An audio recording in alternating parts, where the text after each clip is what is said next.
the headquarters of IEBC, where NASA leaders are expected to address demonstrators. There has been a change of heart by the police. No tear gas so far, as opposed to what was witnessed earlier. And it remains to be seen whether there will be tear gas canisters fired or not. Several members of parliament here, including the Nairobi women representative Esther Passaris, Simba Arati, George Aladwa, amongst many other members of the county assembly.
Well, there you have it. NASA protesters in their thousands are making their way past anniversary towers and now taking Waiyaki Way and heading towards Uhuru Park. It is believed that they are going to be doing many rounds within the CBD, heading towards the railway bus terminal, towards Ambassador bus terminal, and coming back all the way for a second wave of protests. Remember earlier, Esther Passaris with another group of thousands of protesters was here. This time, this group being led by the Goretti member of Parliament, Paul Simba Arati, and the members of the Nairobi County Assembly.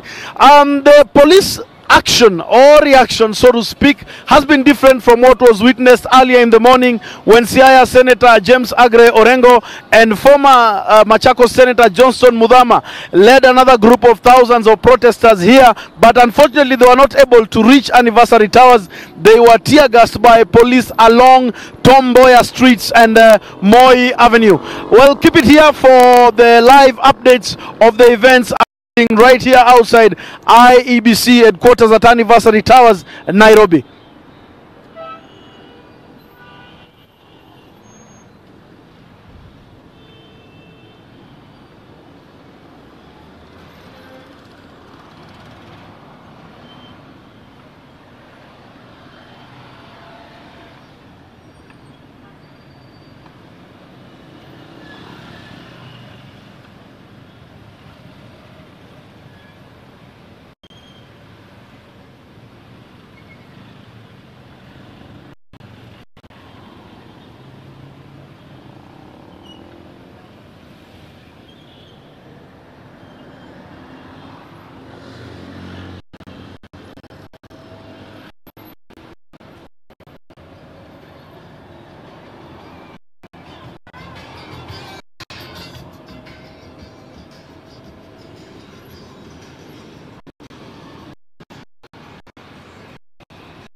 when you compare them with other countries? Because I have a feeling that in Kenya, we do everything to extremes because everybody's got to eat.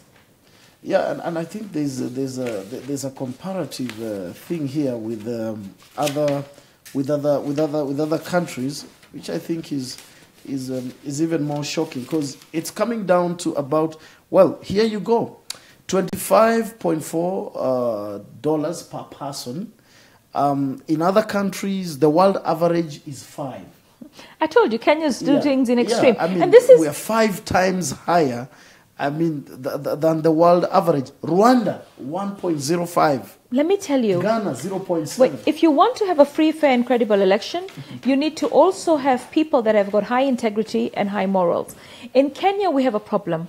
And the social fabric has been eroded because we reach a position where we say, if our leaders are stealing, why not us? Yeah. All right? Integrity, and we need somebody to reinstate that integrity. And I really, and you know, people ask me, oh, why are you with Baba? And I say, it's because I have lost all hope of this young generation that we put in actually dealing with corruption, because all you hear is corruption, denial of corruption, and anti-corruption that doesn't exist.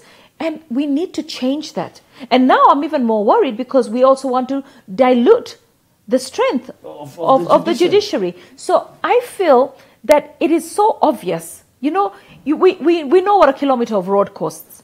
We know it. Why would it cost so much more in Kenya?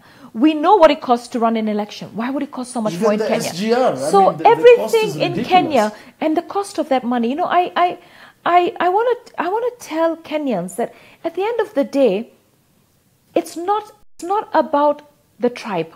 Okay, I'm Kikuyu. I'm with Baba, and I get a lot of flack for it because I'm supposed and I'm expected to be with the Kikuyus. Now, this is me. I'm going to be with any leader who can do right by Kenyans. And I also feel that it's about time we break this cycle of tribalism in Kenya.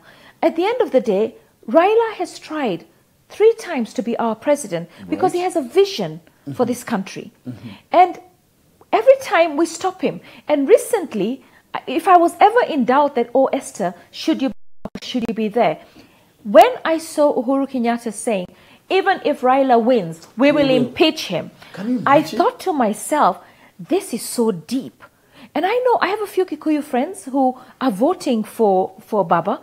And I said to them, I said, why are you voting for Baba? And they say, because we want change, because we're tired of the stealing, because we're worried about 2022, because we know as us Kikuyus, we're not going to support Ruto. You know, it's obvious. Really? That's what they say? Yes. But Uhuru says all the time that No. 2022, Let me tell you something. Ruto is taking Let me over. tell you something. First of all, we cannot have a situation where this country is governed by just 2 tribes. We've had, and for me, I think it's really not. The Kikuyus are not thinking very intelligently when they feel they have to hold the presidency. They don't have to hold the presidency. We don't have to have either Ruto or Gideon Moi. We can have anybody. I can be president. Anyone can be president. And the biggest problem we're having is that if we, in fact, for me, I feel tribalism will end once we give it to Raila, because Raila is the least tribal person that I know. And when you see, somebody said to me, oh, but the Luos are all going to vote for Raila. I said, yes, because you have done wrong by Raila, not once, 3 times. You've stolen an election from him 3 times. You've not given us a valid good reason. You demonize him and make him look like he's such a horrible person. We go to a level that is so low, we attack even his family members. Yeah, I had the sentiment of Moses Kuria, and I mean... And let me tell you something. You know this Wembe thing? I love, you know, what I love about NASA is we've got people that are so passionate and they're still very godly, and they go, Mungu ni yule, you know? And I really... Wembe ni yule, so we give you goddess. And you know, the thing is, for me, the Luos voted for Kibaki. They never thought for 1 second, he's Kikuyu, we shouldn't vote for him. They just voted for him because at that time we were united in the purpose. And if Kibaki had done the right thing, if he wasn't made to not honor the memorandum, Raila would have been president, Kibaki would have backed him. Unity. You understand? Unity of a nation. All right? Because at the end of the day, this tribal war is being fueled even more now. Even though you've got a few people in Luo land and in Western who are supporting Kenyatta, we know it's a lot of money changing hands. It's about money. It's about selling the motherland, because it's not money that will establish the new leader. It's hope for the people of Kenya. And when I say hope for the people of Kenya, I'm talking hope for the people in Rift Valley. I'm talking hope for the people in Central Kenya, because we've got poverty. Poverty. Do we have poverty in Gatundu? Of course, even more. Even in Rift Valley, we've got a lot of poverty. We've got a lot of alcoholism. The youth don't know what to do with their lives. We've got a lot of drugs. We've got a lot of things that are going wrong. I mean, I'm just wondering, this alcoholism thing, I mean, are they seeing an example somewhere? Because let me know. No, I mean, I know where you're going with that. I really believe that, yes, our president has had a few too many at certain times, and it is wrong. And if I was his advisor, I'd say, you know what, it's okay. If you're a president, you're also human. You can have a few areas where you falter and you do something wrong. And there's nothing wrong with going into rehab. We've had leaders all over the world who go into rehab and deal with an issue or a problem. I mean, let me say something. When I went through depression, I saw a psychiatrist. I was a patient of Dr. Okonji. I went through depression, and it's normal, and I'm not ashamed of it. You know, the other day, Shebesh stood up and said, I'm bipolar, and it's difficult. So we do have conditions. We're human beings. We're not perfect. Yes. You know, otherwise Jesus didn't have to come down and die. So we're human beings. We will have problems. And even if you're the president, you can have problems. And I think there is so much strength in sharing your problem and dealing with your problem, because you're holding a very big office. Wow. Well, I mean, you can pass for a very good counselor as well. Maybe, I don't know if she'll consult you. Let me just go to very quick comments. Jessica Mugambi, surely she's a good leader, non-partisan, on point, fact speaking, not politicking, the future of Kenya leadership. Tungo Chebs, Greeks are no geeks. Mama Tibim. Well, this Tibim thing is not going away. And Jessica is saying she's watching live from Dar es Salaam. Asante sana. We also have Winfred, who says rehab material. Wow. Okay, she's referring to that comment you made. Now, Esther, you had an unfortunate incident the other day at Pangani police station when Senator Mudhama was arrested. And I listened to that audio clip that I've watched. I know, actually, that was so funny. Yeah. We have a group of women called Concerned Women of Kenya, where we united and we're from all parties, and we're from all tribes. And we actually, in the group, we don't talk about, we're concerned with women issues, and we are not partisan in any way. So there's NASA, there's Jubilee, we're all together. There's every tribe, every age group. And I woke up that morning, and I normally wake up at about 4 or 5 o'clock to pray and worship. And I had slept and I was aching all over because this guy really manhandles me. What really happened? Well, the thing is, okay, first of all, I mean, I don't have these V8s and Prados. Maybe I'll get one now. I hear there's a loan facility where I can get a Prado and a V8. I don't know. But anyway, so I have a Hyundai. Yes. And my biggest problem throughout the campaign, a normal looking car, you know, which is 8 or 9 years old, and I can never catch up with these other cars. I mean, they go. Convoys, in fact, when we were with Baba going to Kiambu, I lost you 3 times, you know. So it was a bit difficult. So the thing is, I got to Pangani police station from Kiambu Road, CID headquarters, late. The gate was closed. So when I get there, I say to this gentleman who was on the outside, I said, I'm the woman representative, can you open? And he goes, no. I go, why not? He goes, I'm not opening. I said, excuse me, I was elected by 800,000 people.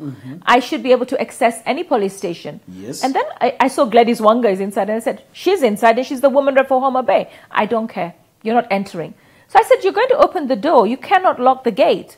I want to go in. I'm not opening. So he was really, really adamant. So I looked at this guy and I was like, why? And he goes, don't do this, you know, stop talking, you know. And I thought, you're so disrespectful. I don't care. And he was really obnoxious. And I thought to myself, so I asked around, I said, you know, he's a brown fellow, so he could have been anyone. So I was told he's Njoroge. So I said, are you having a problem with me going in because I'm Kikuyu and I shouldn't be in there with these guys? I said, because if that's your issue, I think it's about time you face up to the fact that I am with them and I want to go in. Yes. And he completely refused. So Gladys Wanga came and said, that's the woman rep for Nairobi, open for her. Refused. Jeanette came and said, open for her. He refused. In fact, I have a picture of him and Jeanette on the inside telling him to open for me. So then Moses Kuria's car comes. So I saw an opportunity. They opened the gate. So I rushed in. I rushed in front of Moses Kuria's car. And as I got in, this guy grabbed me.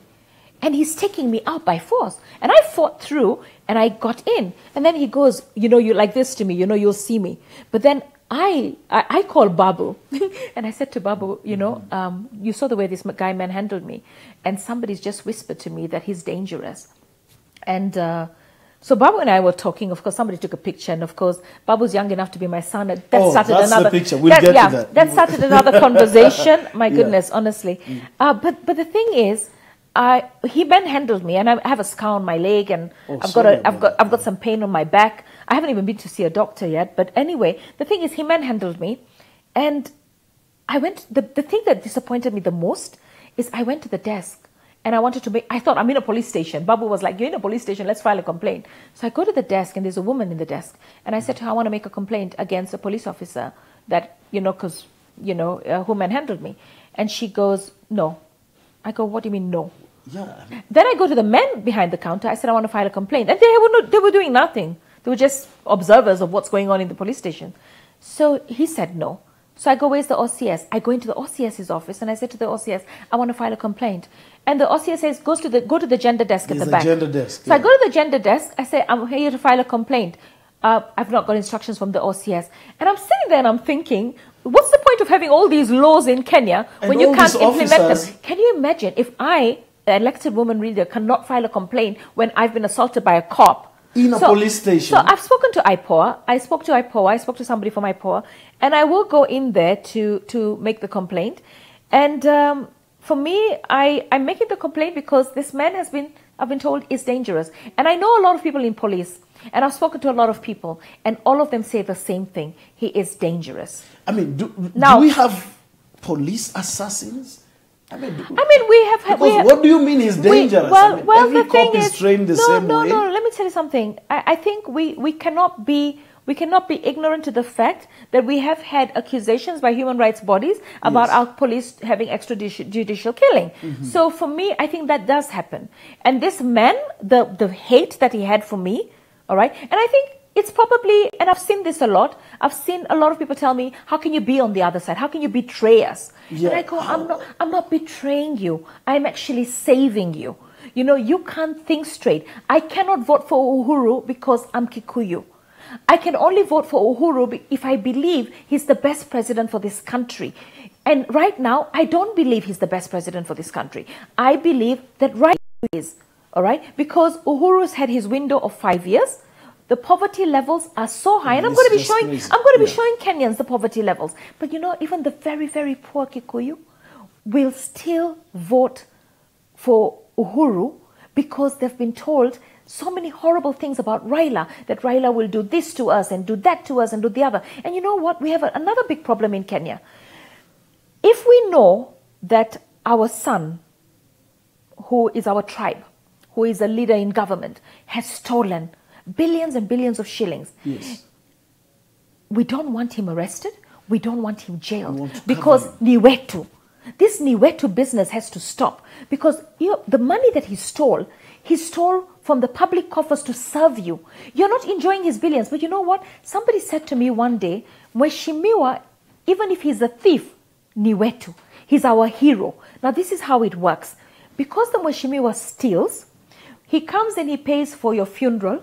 Yes. He comes and he pays for your education. Mm-hmm. He comes and he pays for your rent when you're stuck. He finds a job for your son. You believe that you owe him. Mm-hmm. So for me, he does it to a few people, not the majority. But the conversations influence the majority. Let me tell Kenyans, you are supposed to have the best education, the best health, the best housing, water, affordable electricity, infrastructure, jobs opportunities, and all this will come automatically if we have no corruption. Corruption is bleeding this country. It is sinking this country, and it's affecting everyone. You know, when the elections were, when the judgment came and the elections were pushed forward, I mean, we're having another election. Yes. Straight away, the government issued a statement that the subsidy for maize will continue. For me, it's forget the subsidy. That was bait. All right? Yeah. No, forget the subsidy. That should be the price of maize or lower. We should be able to produce maize. We've spent billions in Galana and all these places, traveling all over the world. We need to have food affordable for Kenyans. Affordable. So we have a problem. We need jobs for our men. We need security for our women. We need so many things, you know. And I feel that we need to have a change because the issues here, Baba says devolution. Yes. All right. There was talk before the elections that Nairobi will be taken over by government because they were so unsure of taking Nairobi. Yes, all right. Now that they've got it, they've got it with Sonko, they might leave it alone, or they might still try and take it if they came in. Baba understands devolution. He understands that devolution requires money. We're not devolving the way we should, so that you can empower the various counties. In the past, they called it Majimboism, and everybody was fighting Baba against it. But look at devolution. Imeleta kazi kwa vijana in the devolved counties. It has brought counties that used to say tunaenda Kenya. You know, I went to Wajir. They saw tarmac for the first time. Amazing. After 50 years. So let me tell you something. This man, and then this man called Raila, who we say is so dangerous. Come on. Raila wants to leave this country united and on the right path, democratic, with beautiful democratic space, with empowerment for the poor people. You know, they saw, oh, he was the MP for Kibra for so many years. What did he do? Let me tell you something. They had stopped him. Majority of the landlords in Kibra who are holding these thousands and thousands of mabati houses, let me tell you something. I'm not saying we take away, unapata 2,000. Tukijenga Kibra, we give you a flat made out of mawe where you can get 5,000, okay? Instead of you getting 2,000, like you're giving somebody a house that has dignity. These guys have, first of all, where you have your little mabati house, you cannot even build anything. So you'll stay with that mabati house. We need to go up in the air. We have Nairobi in 2050 will have maybe 70 million people. Where are you going to put them if we're going to be in Mabati? And I'll tell you what, we'll stay with Mabati as long as we don't want slum upgrading. When Uhuru was Minister for Finance, right, he did not allocate money for slum upgrading. So it stopped with what Raila had started and done. So we need slum upgrading. I spoke to Sonko yesterday. He said he's going to have a budget for slum upgrading. And I like that. We need to upgrade the slums. And that will be jobs for our people. That will be better, the Bill of Rights. You live in dignity. In a dignified manner. Yeah. Let me ask you, have you been threatened? No. For your political conviction? I wouldn't say threatened, but I feel, they make me feel like I'm a traitor or I'm a betrayer of my tribe. And I want to say something. My grandmother is Kikuyu. My mother's half Dutch and half Kikuyu. And I cannot tell you that I love Kikuyus more than Luos or Luos more than Kikuyus. I love all the children of God. We are all children of God. I don't know tribalism. I don't have all this. I don't hate Muslims because I'm a Christian. You know, I think these are things that mess the world. I really believe God gave us free will to find Him and to find good. And we are lost. So for me, I spoke to a Kikuyu friend of mine yesterday. And I asked him, I said, tell me something, Jimmy. Did you vote for Raila? He goes, yes, Esther. Because we were having this conversation. I was trying to, of course, tell him why I felt you should vote for Raila. I go, will you vote for Raila again?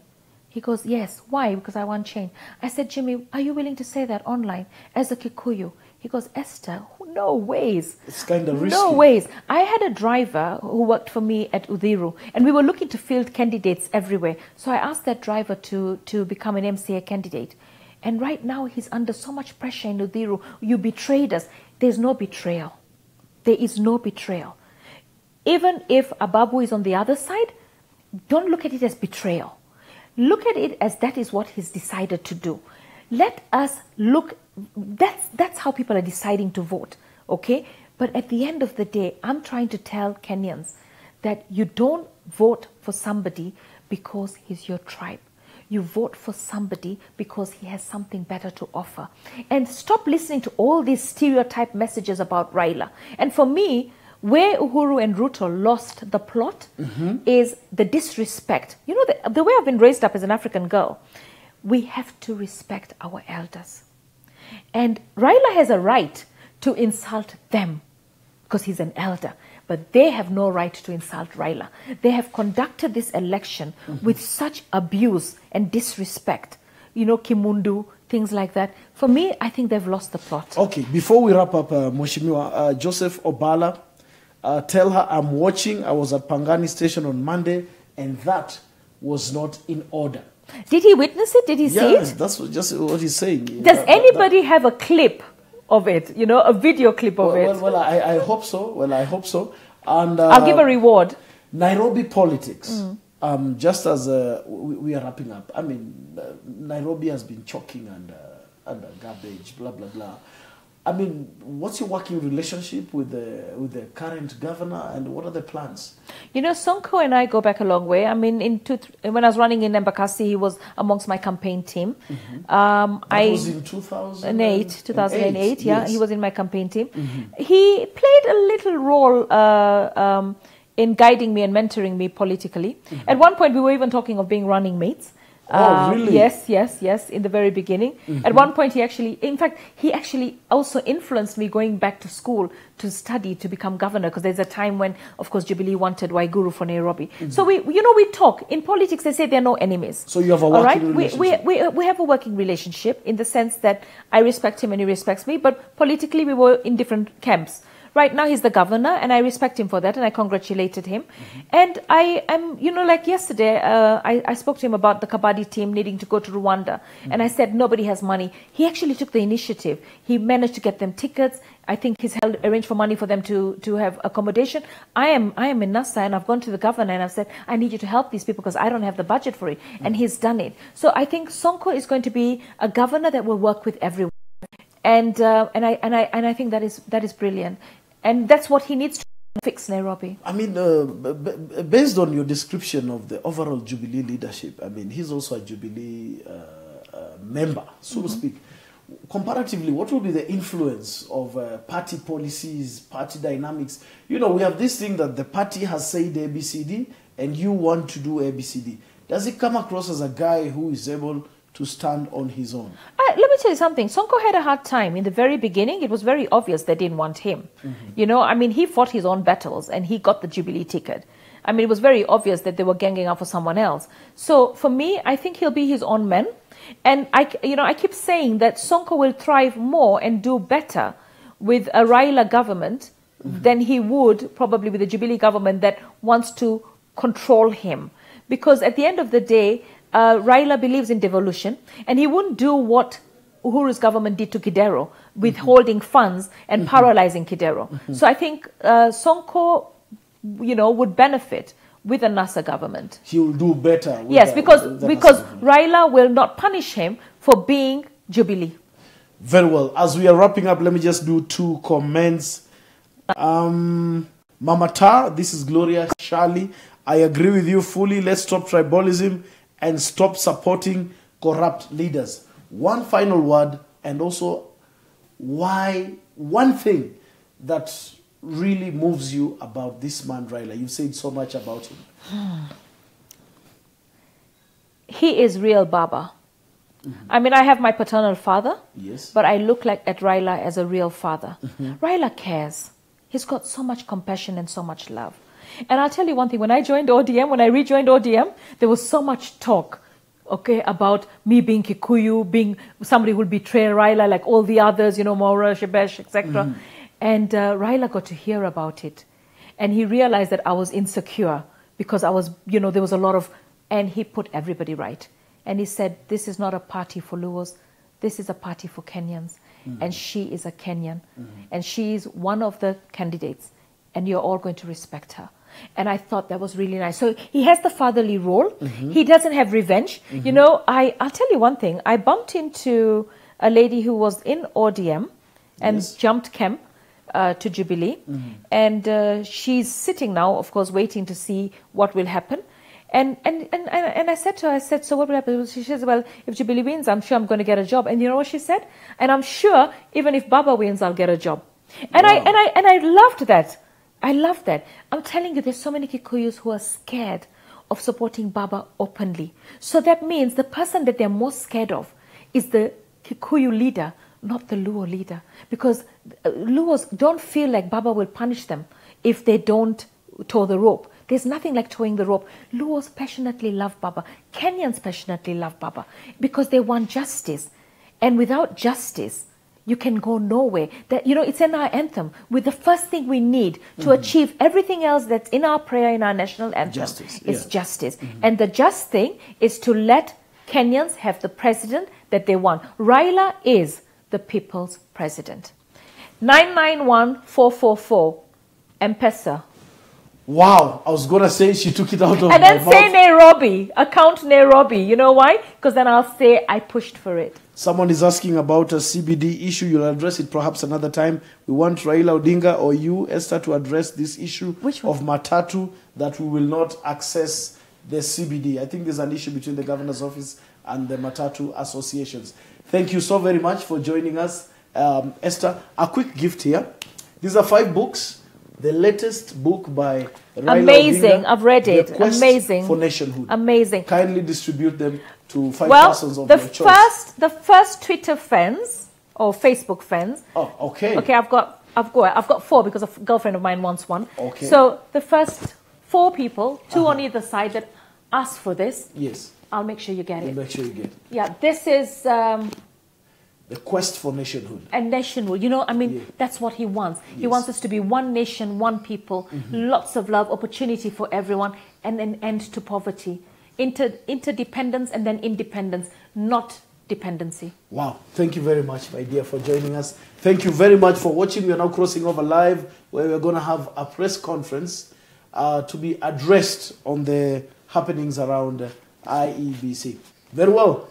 Thank you for watching.